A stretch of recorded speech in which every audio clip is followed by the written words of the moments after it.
2 অক্টোবৰত আৰম্ভ কৰিব পৰাকৈ 39খন সমজিলা, অসমীয়াত নাম হ'ব সমজিলা, ইংৰাজীত নাম হ'ব সাব ডিস্ট্ৰিক্ট, তাক অনুমোদন কৰে। এই সাব ডিস্ট্ৰিক্ট 39খন হল ধুবুৰী জিলাৰ বিলাসীপাৰা, গোলকগঞ্জ, বঙাইগাঁৱৰ অভয়াপুৰী, কামৰূপৰ ৰঙিয়া, নগাঁৱৰ কলিয়াবৰ, ৰহা, বিশ্বনাথৰ গহপুৰ আৰু বিহালী, এখন গহপুৰত হ'ব, এটা বিহালীত হ'ব,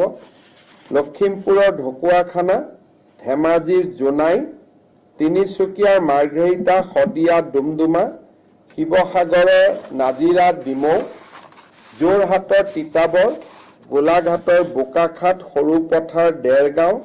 কাছাৰৰ লক্ষীপুৰ, গোৱালপাৰাৰ গোৱালপাৰা ৱেষ্ট,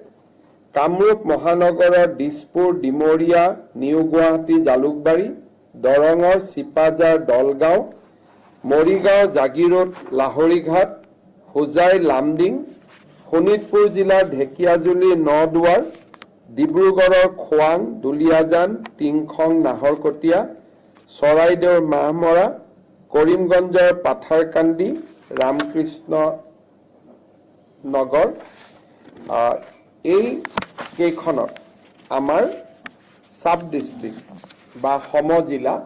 আমি আৰম্ভ কৰিম অহা 2 অক্টোবৰৰ পৰা। কেবিনেটে আজি এই সমজিলাসমূহক স্বীকৃতি দিয়ে। এতিয়াৰ পৰা মাটি বাৰীৰ কাম কাজ, বিভিন্ন MLA fund, untied fund, excise related যিমানবিলাক কাম কাজ হয়, এই গোটেইবিলাক সমজিলাতে আমি সমাপন কৰিব পাৰিম। আজি আমাৰ